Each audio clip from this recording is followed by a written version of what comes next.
Okay, and the house is open for Q&A session. So over to media.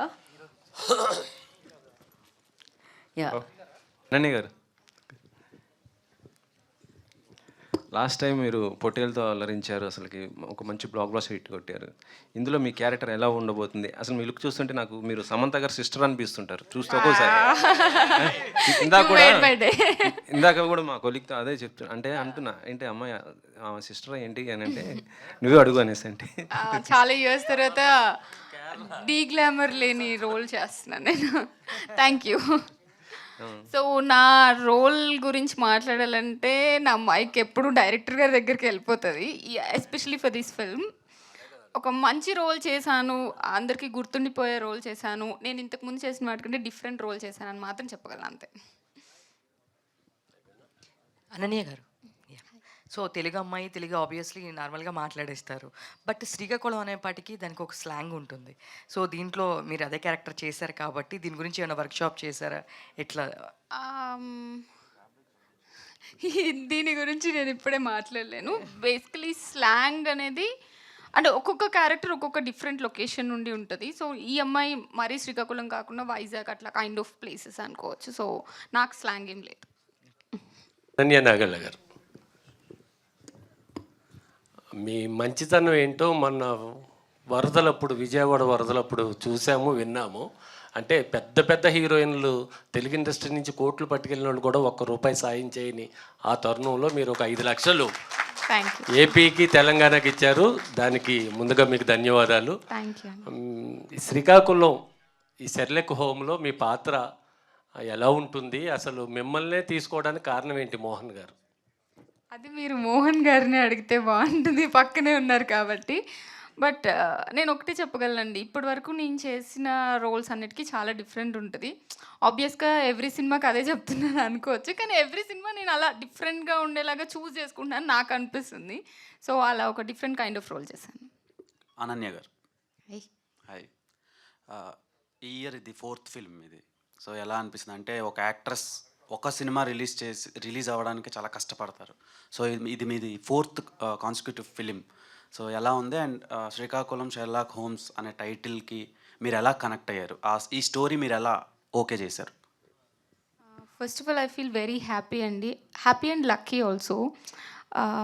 ఇప్పుడున్న టైమ్స్లో చాలామంది actors ఉన్నారు, చాలా బాగా చేస్తున్నారు, చాలా అందరూ బాగుంటారు. సో అలాంటి టైంలో నాకు ఇంత మంచి మంచి రోల్స్ రావడం, నేను చేయడం, అండ్ ప్రతి సినిమాకి ఒక మంచి యూనిక్ నేమ్ రావడం అనేది I feel so happy and lucky about it. Srikakulam Sherlock Holmes విషయానికి వస్తే, నేను ఇందాక చెప్పినట్లు ఇప్పుడు ఫర్ ఎగ్జాంపుల్ ఏదన్నా వంట చేస్తుంటే ఎవ్రీ ఇంగ్రీడియంట్ ఎంత వేయాలో అంత వేస్తేనే ఒక వంటకం అంత బాగా వస్తుంది అని అంటారు కదా, మేబీ కర్రీ కానీ ఏదైనా బిర్యానీ అనుకోండి. సో అలా శ్రీకాకుళం షెర్లాక్ హోమ్స్ అనే ఫిల్మ్ని మా మోహన్ గారు చాలా బాగా క్యూరేట్ చేశారు. కామెడీ ఉంటుంది, థ్రిల్లింగ్ ఎలిమెంట్స్ ఉంటుంది, లవ్ ఉంటుంది, అది ఎంత ఉంటే బాగుంటుందో అంత పాలలో వేశారు రైటింగ్లో.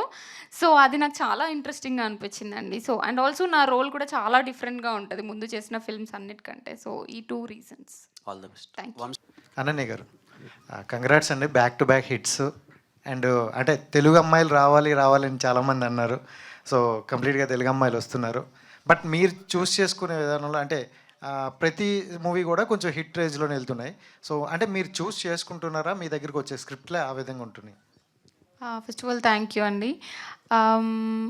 చూస్ అంటే ఇప్పుడు మేబీ నేను ఫస్ట్ నుంచి కంటెంట్ బేస్డ్ ఫిల్మ్స్ చేస్తున్నాను కాబట్టి కొంచెం కాంటెంట్ ఓరియంటెడ్ ఫిల్మ్స్ నా దగ్గరకు వస్తున్నాయి. వాటిల్లో నాకు బాగా అనిపించి అంటే నేను ఎనర్జీస్ నమ్ముతానండి. ఒక మంచి పాజిటివ్ ఎనర్జీ ఒక పర్సన్ దగ్గర అనిపిస్తే, ఇప్పుడు మా మోహన్ డైరెక్టర్ గారు వచ్చి చెప్పినప్పుడు సినిమా మీద వాళ్ళకున్న ప్యాషన్, వాళ్ళు పెట్టే హార్డ్ వర్క్ అనేది వాళ్ళ మాటల్లో వాళ్ళు ఫస్ట్ టైం చూసినప్పుడు అర్థమైపోతుంది. సో నా దగ్గరకు వచ్చే కథల్లో నా ఎనర్జీకి మ్యాచ్ అయ్యే పర్సన్స్తో వర్క్ చేస్తున్నాను. అది లక్కీలీ వర్కౌట్ అవుతుంది. Thank you. Ananya garu, ma'am ఇక్కడ మేము గతంలో ఒకసారి మాట్లాడితే మంచి సినిమా చేస్తున్నాను, షెర్లాక్ హోమ్స్ బాగుంటుందని చెప్పారు. కాకపోతే టీజర్లో మీరు ఒకసారి ఎక్కడో కనిపించినట్టున్నారు. ఎందుకు అది కొంచెం డైరెక్టర్ గారిని అడగాలి ఆ విషయం. అయితే కొంచెం మీకోసం, మీ ఫ్యాన్స్ కోసం అంతకుముందు చేసిన బహిష్కరణ కానీ, ఇప్పుడు చేసిన పొట్టేలు కానీ అటువంటి డీ గ్లామర్ పాత్రలు చేయకుండా కొంచెం మిమ్మల్ని చూస్తుంటే ఆనందంగా ఉంది ఇప్పుడు. Thank you. నేను అప్పటి నుంచి అదే చెప్తున్నాను, డిఫరెంట్ కైండ్ ఆఫ్ రోల్ అంటే ఇది. ఏంటండి మెయిన్ హుక్ పాయింట్ ఏంటి? చాలామంది కథలు బాగుంటాయి, నా క్యారెక్టర్ బాగుందని ఒప్పుకున్నానని చెప్తూ ఉంటారు. ఏంటి మెయిన్ హుక్ పాయింట్ ఏంటి? ఈ సినిమాలో అంటున్నారా? ఈ సినిమాలో హుక్ పాయింట్ స్టోరీ అండి, 100% స్టోరీ. నేను ఇందాక చెప్పినట్లు ఇందాక ప్రొడ్యూసర్ గారు కూడా చెప్పారు, ఎవ్రీ రోల్ చాలా ట్విస్టింగ్ టర్న్స్, ఎవ్రీ రోల్కి ఒక గ్రాఫ్ ఉంది దీంట్లో. ఓకే, మీరు ఒక చిన్న రోల్ తీసుకున్నా కూడా ప్రతి దానికి ఒక గ్రాఫ్ ఉంటుంది, ప్రతి ఒక్కరి క్యారెక్టర్లో షేడ్స్ ఉంటాయి. అవి చాలా మంచి కాన్సెప్ట్ అనిపించింది నాకు. సూపర్. రవితేజ గారు సార్, సెటిలైట్ కదా సార్, మంచి సినిమా ఆ టైంలో బాగుండేది. మంచి మంచి ఆర్టిస్ట్ మీరు సార్. ఎట్లా అనిపించింది? మీరేమో తెలంగాణ, ఇది వచ్చేటప్పటికి స్లాంగ్ వచ్చేటప్పటికి శ్రీకాకుళం కొంచెం సాగదీసి ఉంటుంది స్లాంగ్. ఎట్లా వర్కౌట్ అయింది మీకు? సార్ అదృష్టవశాత్తు నాది వైజాగే సార్. వైజాగేనా? వైజాగే. సో శ్రీకాకుళంలో కాదు, మీ విక్కీ అంటే హైదరాబాద్ అని ఉంది. ఏది సార్? మీ వికీపీడియా మరి ఏమో సార్, గూగుల్ అన్ని నమ్మలేం కదా సార్.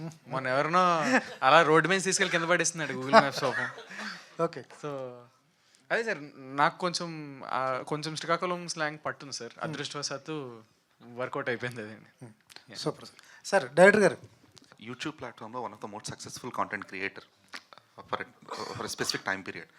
సో ఇప్పుడు after entering the films career ఎంత సక్సెస్ఫుల్గా ఉంది అండ్ కొంచెం గ్యాప్ కూడా వస్తున్నట్టుంది కదా, సో ఎందువల్ల అది? ఖచ్చితంగా అండి. యూట్యూబ్ అంటే ఏముందండి, ఒక వారం రోజులు కూర్చొని రాస్తే స్క్రిప్ట్ అయిపోద్ది, వెంటనే షూట్ చేస్తాం, రిలీజ్ చేస్తాం, అయిపోతుంది కదా. సో అప్పుడు దట్ ఈస్ క్విక్ సక్సెస్ అండి. ఇమ్మీడియట్గానే రెస్పాన్స్ బాగుండేది, అందరూ చూసేవారు.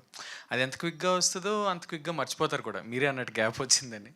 బట్ మూవీస్ ఏదైతే ఉందో, ఇప్పుడు ఒక ఇయర్కి 1 మూవీ చేసినా సరే గుర్తుండిపోయేలా చేయగలిగితే మాత్రం ఇట్ విల్ బీ దేర్. ప్రస్తుతానికి లైన్లో ఉన్నాయండి. నేను యాక్చువల్లీ దీని గురించి చెప్పాలి. మన శ్రీకాకుళం షెర్లాక్ హోమ్స్ గురించి నన్ను అడిగినప్పుడు అప్పుడే అరే ఏంట్రా మన లైఫ్ ఏం నడుస్తుందిరా, ఇప్పుడు శుభ్రంగా చేసుకునే వాళ్ళం కదా, ఐటీ జాబ్ చేసుకునేవాడిని, దాని తర్వాత యూట్యూబ్లో చేసుకునేవాడిని, ప్యారల్గా చేసుకునేవాడిని. ఇప్పుడు అవన్నీ మానేసి సినిమాల్లోకి వెళ్తున్నాం, అవసరమా అనే థాట్లో ఉన్నప్పుడు అవకాశాలన్నీ ఒకదాని తర్వాత ఒకటి లాస్ట్ వరకు వచ్చి పోతున్న టైంలో ఈ అవకాశం డైరెక్టర్ గారు నాకు నరేట్ చేశారు. అప్పుడు కూడా అనుకున్నా, ఇది అవ్వదులే, చూద్దాంలే లాస్ట్ వరకు అనుకున్నాను. షూటింగ్ రోజు ఫస్ట్ రోజు అడుగు పెట్టేంత వరకు నాకు నమ్మకం లేదండి. అడుగు పెట్టిన తర్వాత ఇప్పుడు మళ్ళీ వంశీ గారు తీసుకున్నారనే ఈ ఫీలింగ్ ఏదైతే ఉందో మంచి హై ఉందండి. So this is success is what I feel. Mohan గారు, ఇందాక మీరు మాట్లాడుతూ వెన్నెల కిషోర్ గారు ఉన్నారు కాబట్టి ఇది ఫన్నీ సినిమా, కామెడీ సినిమా అనుకున్నారు, అలా కాదు సీరియస్ సినిమా అని చెప్పారు. అంటే వెన్నెల కిషోర్ గారు అంటేనే ఫన్. అదే సీరియస్ సినిమా అని చెప్పలేదండి. అంటే కమెడియన్స్ ఎమోషన్ చేస్తే చాలా పండిన సందర్భాలు ఉన్నాయి మనకి. ఒక హలో బ్రదర్లో కోట గారు, మల్లికార్జునరావు గారు కావచ్చు, లేదా శత్రువులో నాగేష్ గారు, బ్రహ్మానందం గారు కావచ్చు. అంటే కమెడియన్స్ కామెడీతో పాటు ఎమోషనల్ కూడా అద్భుతంగా చూస్తాం. ఇందులో ఆయన కామెడీ ఆయన చేస్తూ ఉంటూనే ఎమోషన్ ఉంటుంది, అలాగే లవ్ ఉంటుంది, అన్నీ కూడా కనిపిస్తూ ఉంటాయి అన్నమాట. అంతే తప్ప మొత్తం కామెడీ ఒక అనిల్ రాపూర్ ఆయన సినిమాలు వస్తాయి కదా, అలాగే మొత్తం కామెడీ ఉంటుంది, వెన్నెల కిషోర్ గారు ఉన్నారు కదా అని చెప్పేసి అని చెప్పట్లా. అన్నీ ఉన్నాయి ఇందులో.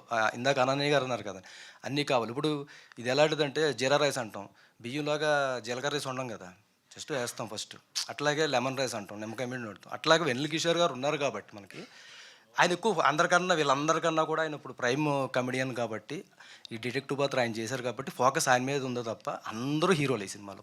అంటే చూసిన తర్వాత మీరే చెప్తారు మొత్తం. అంటే పోస్టర్లో చూస్తే వెన్నెల కిషోర్ గారి తర్వాత అనన్య గారి పాత్ర ఎక్కువ ఉన్నట్టు ప్రజెంట్ చేశారు, కానీ టీజర్లో సస్పెన్స్గా ఉంచారు. అంటే ఆవిడ క్యారెక్టర్ సస్పెన్స్ ఉంటుందా ఏంటండి? ఏమి ఉండదండి. ఆయన ఆవిడ మొత్తం ఫస్ట్ నుంచి అలా ఉంది, అలాగే ఉంటుంది. గ్లామర్ కదా, తెలుగు అమ్మాయి ఈ మధ్యకాలంలో బాగా పేరు వచ్చింది. అంటే వెన్నెల కిషోర్ గారు ప్రైమ్ ఆర్టిస్టు కాబట్టి ఆయన పెట్టాం. ఇప్పుడు అనన్య గారు అందరికీ అంటే సినిమా అంటే గ్లామర్ కదా కింద, సో ఆవిడకి ఫిగర్ కాబట్టి ఆవిడ పెట్టాము. ఇట్లా సరే, ఈ కొంచెం అట్రాక్షన్ కోసం అంతే తప్ప ఏదో ఉందనేది ఏం లేదండి. ఓకే అండి, విషయాలు యా అండి. ఇప్పటికే జీరా రైస్, లెమన్ రైస్ అన్నారు కాబట్టి లంచ్ టైం అవుతుంది. గీత గారు ఒక్క నిమిషం. మోహన్ గారు, అన్నయ్య ఈ పోస్టర్ మీద తరకం విడిచి చిత్రం చూడుము అన్నారు.